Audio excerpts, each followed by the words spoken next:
అనగనగా కృష్ణాపురం అనే ఒక ఊరిలో సుబ్బయ్య అనే రైతు తన కొడుకు కృష్ణ ఉండేవాళ్ళు. సుబ్బయ్య ఒక చిన్నకారు రైతు. తన సొంత పొలంలో పనిచేసుకుంటూ తన కుటుంబాన్ని పోషించేవాడు.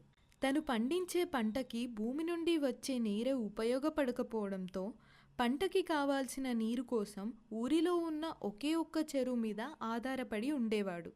అప్పుడన్నా పంట సరిగ్గా పండకపోయినా, నీరు అందకపోయినా, కరువు వచ్చినా సుబ్బయ్య ఇంకా తన కొడుకు కృష్ణ ఆ ఏడు వాళ్ళు పంట పండించుకోలేక పక్కూరికి వెళ్ళి వేరే రైతు దగ్గర కూలీ పని చేసి జీవనం సాగించేవాళ్ళు.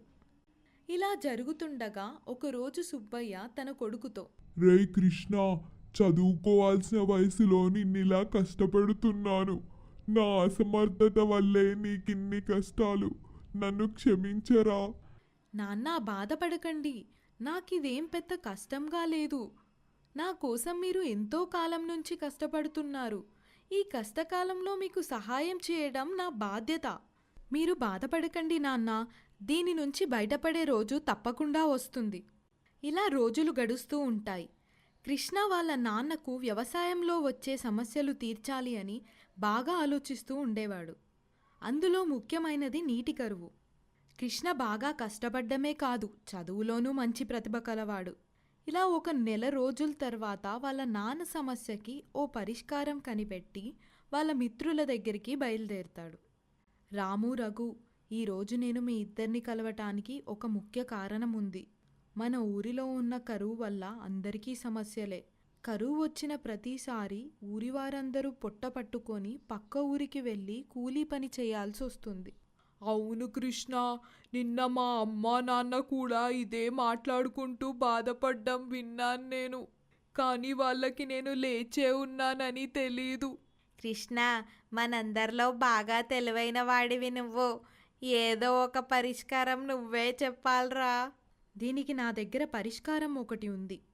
అది చెప్పటానికే పిలిచాను మిమ్మల్ని ఈరోజు. నాకు మీ సహాయం కావాలి. చెప్పు కృష్ణ, నీ స్నేహితులము మేము. నువ్వంతలా అడగాలా? ఏం చేయాలో చెప్పు. ఇప్పుడు నేను చెప్పే ఉపాయం నాకు మన క్లాస్లో టీచర్ ఒక వీడియో ప్లే చేసినప్పుడు చూశాను. ముందుగా మనకి నీరు ధారాళంగా పారే ఒక నది కావాలి. ఏ కాలంలోనైనా దానిలో నీరు ఎండిపోకూడదు. ఇలా కృష్ణ వాళ్ళ పక్క ఊరిలో పారే గోదావరి నది గురించి చెప్తూ, దానితో పాటు మనం ఒక పెద్ద కంటైనర్, పెద్ద కృత్రిమ మేఘాన్ని, 2 డ్రోన్లని తయారు చేయాలి. కృష్ణ, కృత్రిమ మేఘం, డ్రోన్లా? నాకేం అర్థం కావట్లేదురా. రేయ్, అన్నిటికీ భయపడకు, మనం ముగ్గురం ఉన్నాంగా. ముందు కృష్ణని చెప్పనివ్వు. మనము ఒక పెద్ద కంటైనర్ సహాయంతో గోదావరి నుండి నీరు తీసుకొని వాటిని ఆవిరి చేయాలి. ఆ తర్వాత ఆ ఆవిరి అలా పైకి లెగుస్తూ మన కృత్రిమ మేఘంలోకి వెళ్తుంది. ఆ ఆవిరిని పట్టుకోవటానికి మన మేఘం డ్రోన్ల సహాయంతో పైనే ఆకాశంలో ఉంటుంది. ఈ మేఘంని మనం 10 భాగాలుగా విడదీస్తాము. ఆవిరి ముందు ఒక భాగంలో పూర్తిగా నిండిపోయాక అది కింద నుంచి మూసుకుపోతుంది. ఆ తర్వాత రెండో భాగం నిండటం మొదలవుతుంది. ఇలా మొత్తం అన్ని భాగాలు నిండిపోగానే మనం ఆ ఆవిరిని కృత్రిమ మేఘంలో అలానే భద్రపరిచి అదే డ్రోన్ సహాయంతో మన చెరువు దగ్గరికి తీసుకువస్తాము. కృష్ణ, నాకిది చాలా నచ్చింది. తర్వాత చెప్పు.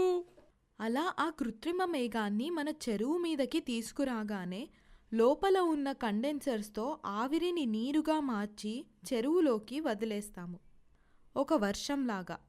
ఇదంతా విన్న కృష్ణ స్నేహితులు తన తెలివికి ఆశ్చర్యపోతారు. సరే కృష్ణ, ఇందులో నేను నీతో పాటు ఉన్నా. ఎప్పటినుంచి మొదలు పెడదాం? కృష్ణ ఇంకా రాము ఇద్దరు రఘు సమాధానం కోసం తన వైపు తిరుగుతారు. అలా చూస్తారేంటి? అర్థం కాకపోయినా నేను మీతో ఈ పనిలో ఉన్నా. మీకు సహాయం చేస్తా. అంతే. ఎప్పటి నుండి మొదలు పెట్టాలో చెప్పండి. ఆ మాటలకి కృష్ణ, రాము నవ్వుకుంటారు.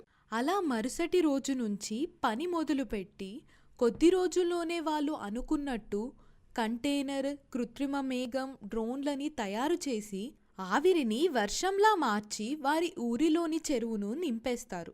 వాళ్ళ పని వల్ల ఊరిలో వారందరూ ఆ సంవత్సరం కరువు నుండి తప్పించుకొని ఎవరి భూమిని వారు సాగు చేసుకొని తగినంత డబ్బు సంపాదిస్తారు.